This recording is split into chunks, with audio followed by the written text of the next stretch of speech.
Hey leaders, I just got out of a session with a client and I thought it would be a good chance to reflect on what we processed through with this client. So many of you probably experience the same thing. Being a nice guy has gotten you so far, but it's not going to get you to where you want to be. Partly because the behaviors you learned at being a nice guy probably are not the behaviors that are helping other people understand how to treat and respect you. So to give you the context, this leader just assumed a new executive position. Position is much broader than what they've come from in the past. Before, there have been several levels of hierarchy above them. As long as they please those people, they seem to get along in their career. Now they're at one of the highest rungs in the ladder in this organization. The position is much broader, demands on their time are much greater, and they're realizing I can't please everybody in this role. And more importantly, my role may not be to please everyone as much as it is to make decisions in everyone's best interest.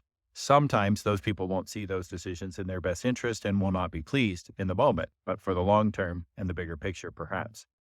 These pleasing behaviors that we come up with, the ability to get people to like us, the ability to be congenial and cordial, sometimes come at the expense of asserting our own boundaries. So here's also what was happening. This new member of this executive team is trying to fit in with the other members of the executive team who have already established roles and responsibilities and enter new executive into picture.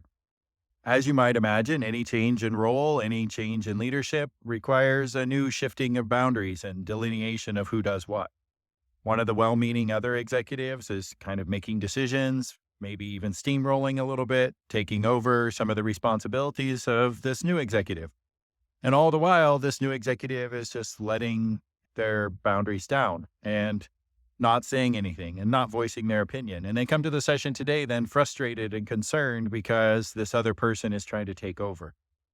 In unpacking all of this, what we realized is the other person's probably not trying to take over anything as much as this new executive just isn't sharing their inside feeling and asserting their own boundaries because they've grown up as a self-avowed people pleaser and someone who wants to be known as a nice guy.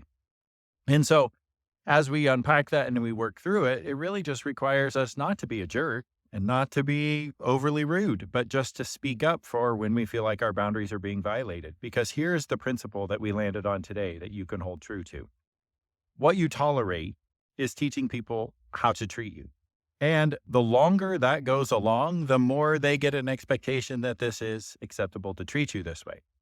Yet in the moment, if you handle that disagreement or that boundary violation, it's not going to become a big conflict and a interpersonal challenge. It will just become a boundary violation and you'll talk it through and you'll handle it and you'll move on. But if over time, what you do is allow someone to continue to violate your boundaries, then what you are doing is teaching them that you have no boundaries and they will continue to behave that way. So, principle of the matter, what you tolerate is teaching people how to treat you. Remember that today. Speak up for yourself. Don't go be a jerk. Just don't always be a people pleaser and a nice guy. Take care.